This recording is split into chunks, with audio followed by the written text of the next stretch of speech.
बच्चों, welcome to my channel Verma study 2020 book लाना। मैं यूपी बोर्ड के क्लास 11th के छात्र छात्राओं के लिए भूगोल विषय को हिंदी माध्यम से मैं फुल कोर्स कराऊंगा। यदि आप फुल कोर्स करना चाहते हैं तो मेरे चैनल को सब्सक्राइब कीजिए और बेल आइकन को प्रेस करना न भूलें, ताकि जो भी वीडियो मैं अपलोड करूं उसका नोटिफिकेशन आपको सबसे पहले मिल सके। प्यारे बच्चों, भौतिक भूगोल के मूल सिद्धांत में चैप्टर दूसरा चल रहा है, पृथ्वी की उत्पत्ति एवं विकास। कल हमने इस पाठ का एक वीडियो डाला था जिसमें निहारिका परिकल्पना, ग्रहाणु परिकल्पना, ज्वारीय परिकल्पना के बारे में बताया था। आज हम लोग पढ़ेंगे आधुनिक सिद्धांत। अभी हम लोगों ने जो कल पढ़ा था विकासवादी सिद्धांत और प्रलयवादी सिद्धांत, उसको हम परंपरागत सिद्धांत कहते हैं। अब ब्रह्मांड की उत्पत्ति, इसको आधुनिक वैज्ञानिकों ने पृथ्वी की उत्पत्ति की जगह पर ब्रह्मांड की उत्पत्ति कहा। और ये ब्रह्मांड की उत्पत्ति जो है, इसमें इसे सर संबंधित जो मान्यता प्राप्त है इस सिद्धांत का, बेल्जियम के क्या बताया हमने, बेल्जियम के विद्वान ली मैत्रे द्वारा प्रतिपादित बिग बैंग सिद्धांत, बिग बैंग थियरी, जिसे हम महाविस्फोट कहते हैं। कहने का मतलब कि ब्रह्मांड के उत्पत्ति के लिए जो सिद्धांत पारित हुआ है, बिग बैंग सिद्धांत, वो लीमैत्रे नामक भूगोल शास्त्री ने, जो बेल्जियम के रहने वाले थे, प्रतिपादन किया और इस सिद्धांत से सभी सहमत हैं। देखो, बिग बैंग थियरी, बिग का मतलब होता है बहुत बड़ा, महा, विशाल, और बैंग का मतलब होता है विस्फोट। महाविस्फोट थियरी भी इसीलिए इसको कहते हैं। अब हमें पढ़ना है कि बिग बैंग सिद्धांत या बिग बैंग थियरी क्या है। तो इसे जो है विस्तारित ब्रह्मांड परिकल्पना भी कहते हैं। विस्तारित, इसका मतलब यह हुआ कि ब्रह्मांड में विस्तार हो रहा है। सबसे पहले छोटा था, अब जो है बढ़ता जा रहा है, विशाल हुआ है। 1920 में, प्यारे बच्चों, एक नंबर का बहुत पूछा जाता है, 1920 ईस्वी में एडविन हब्बल ने प्रमाण दिया था कि ब्रह्मांड का विस्तार हो रहा है।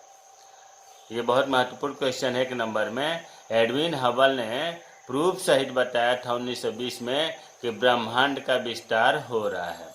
अब जो हमें पढ़ना है बिग बैंग सिद्धांत, जो लीमैत्रे नामक भूगोल शास्त्री ने दिया था, उसमें ब्रह्मांड के विस्तार की कुछ अवस्थाएं हैं, स्टेप है, उनको हम समझेंगे। तो देखिए, पहला स्टेप यह है कि आरंभ में वे सभी पदार्थ जिनसे ब्रह्मांड बना है अति छोटे गोलक एकाकी परमाणु के रूप में एक ही स्थान पर स्थित थे, जिसका आयतन अत्यधिक सूक्ष्म एवं तापमान तथा घनत्व था। इसका मतलब यह हुआ कि जो स्टार्टिंग में सभी पदार्थ जिससे ब्रह्मांड बना हुआ है, एक पर बहुत सूक्ष्म रूप में था और वह एक ही स्थान पर स्थित था। उसका आयतन बहुत छोटा था, लेकिन तापमान और घनत्व अनंत था। 13.7 अरब वर्ष पहले इस अति छोटे गोलक में भीषण विस्फोट हुआ और विस्फोट की प्रक्रिया से बृहद विस्तार हुआ, बहुत तेजी से विस्तार हुआ।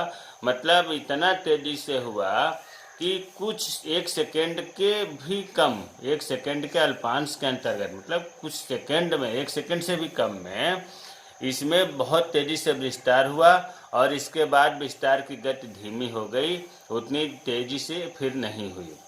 और जब ये विस्फोट हुआ था 13.7 अरब वर्ष पहले, तो इस प्रक्रिया से आकाश गंगाओं का निर्माण हुआ और अनंत आकाश गंगाएं मिलकर के ही ब्रह्मांड का निर्माण करती हैं। अब प्रश्न उठता है कि आकाश गंगाओं का निर्माण कैसे होता है? तो अनंत तारों के समूह से निर्मित होता है। प्रारंभ में आकाश गंगाएं पास पास थीं, बाद में विस्तार के कारण इनकी दूरी बढ़ गई, क्योंकि प्रारंभ में ब्रह्मांड का आकार छोटा था, फैलाव आंतरिक गति के कारण इसका आकार विशाल होता गया। प्यारे बच्चों, जैसे हम ये कहें कि पहले एक गुब्बारा था, ब्रह्मांड की बात कर रहे हैं, इस गुब्बारे में चलो हमने मान लो कि हमने 3 आकाश गंगाएं बना दिया, और फिर इसके बाद जब इसका आकार बढ़ने लगा गुब्बारे का, और जब आकार बढ़ने लगा तो ये जो आकाश गंगाएं हमने 3 बनाया था, इनके बीच में दूरियां बढ़ गई। स्वाभाविक है कि जब आयतन बढ़ा, जब आकार बढ़ा, तो आकाश गंगाओं की दूरियां बढ़ गई, इतना तक कि जो इसकी दूरी थी, इनकी लंबाई की, इसमें भी वृद्धि हुई। तो कहने का मतलब यह है कि ब्रह्मांड का जब आकार बड़ा होता जा रहा, पहले तो बहुत छोटा था ब्रह्मांड, धीरे धीरे यह फैलाव और आंतरिक गति के कारण इसके आकार में विशाल होता गया। तो विशाल होने के कारण ही इसमें आकाश गंगाओं के बीच में दूरी बढ़ी। और आकाश गंगाओं का निर्माण कैसे होता है? अनंत तारों से होता है। जब तारों में विस्फोट हुआ तो छोटे छोटे पिंड बने। यही छोटे छोटे पिंड जो बिखरे पदार्थों पर उस पर जमा होता गया, और इन्हीं पिंडों को ग्रह कहते हैं। और इन ग्रहों से उपग्रहों का निर्माण हुआ। प्यारे बच्चों देखो, ये रटने से काम नहीं चलेगा। अभी जो पढ़ाया गया है इसको जो है मैं शॉर्टकट में समझा देते हैं ताकि आपको आसानी से याद हो जाए। देखिए, सबसे पहले अभी हमने जब बताया कि परमाणु बहुत छोटा था स्टार्टिंग में, ब्रह्मांड, इसको हम एकाकी परमाणु, मतलब हम ये कहें कि सिंगल परमाणु, और इसको दूसरा नाम ये कह सकते हैं अति छोटे गोलक। अति छोटे गोलक हमने ब्रह्मांड का बनाया। जो ब्रह्मांड सभी पदार्थों से मिलकर बना है, वो पदार्थ इतने छोटे में था जिसको हम एकाकी परमाणु कहते हैं। ये स्थिर था, लेकिन इसका तापमान और घनत्व बहुत अनंत था। तो हमने चलो छोटा सा ब्रह्मांड बना दिया, क्योंकि ये सिंगल परमाणु था, बहुत सूक्ष्म रूप था। अब इसको, इस जो एकाकी परमाणु है या अति छोटे गोलक है, इसमें जो है 13.7 अरब, ये टाइम है, 13.7 अरब वर्ष पूर्व इसमें विस्फोट हुआ, भीषण विस्फोट हुआ, महाविस्फोट हुआ। किसमें? जो ये परमाणु था, एकाकी परमाणु या अति छोटा गोलक जो था, इसमें भीषण विस्फोट हुआ। और भीषण विस्फोट में यहाँ प्यारे बच्चों ये बता दूं कि बहुत बड़े पैमाने पर विस्तार हुआ। ये जो इतना छोटा था ये बहुत बड़ा हो गया, ब्रह्मांड की संरचना बहुत बड़ी हो गई। और ये मात्र, यहाँ टाइम लिख दे रहा हूँ, 1 सेकेंड से कम, 1 सेकेंड से कम में ही विस्फोट से इतने कम सेकेंड में ही इतना बड़ा विस्तार हो गया। उसके बाद तो विस्तार हो रहा है ब्रह्मांड में, लेकिन धीमी गति से हो रहा है, इतना तीव्र कभी नहीं हुआ। अब प्रश्न उठता है कि विस्तार हो क्यों रहा है? तो प्यारे बच्चों, विस्तार इसलिए हो रहा है कि आंतरिक जो इसमें गतिविधि है या फैलाव है, उसके कारण विस्तार हो रहा है धीरे धीरे। और ब्रह्मांड जो है बड़ा बन गया, इतना छोटा था और इतना बड़ा हो गया। हमने यहाँ लिख दिया ब्रह्मांड, ब्रह्मांड को बड़ा साइज बना दिया। तो एक चीज़ आपको क्लियर हो गया होगा कि छोटा सा परमाणु था, 13.7 अरब पहले इसमें महाभीषण विस्फोट हुआ, और 1 सेकंड से भी कम समय में ही यह बहुत बृहद विस्तार ले लिया, आकार ले लिया। और इसके बाद में धीरे धीरे विस्तार होता रहा। ब्रह्मांड, आज भी ब्रह्मांड में वृद्धि जारी है, इतनी धीमी गति से है कि पता नहीं चल पाता है, लेकिन वृद्धि हो रही है। अब देखो, यहाँ एक चीज़ मैं बताना चाह रहा हूँ कि जब भीषण विस्फोट हुआ था इस छोटे सूक्ष्म परमाणु में, तो भीषण विस्फोट से आकाश गंगाओं का निर्माण हुआ था। आकाश गंगाओं का निर्माण हुआ था। आकाश गंगाएं जो हैं, अनंत आकाश गंगाएं मिल करके, अनंत का मतलब होता है ना, ढेर सारी आकाश गंगाएं मिल करके ब्रह्मांड का निर्माण करती हैं।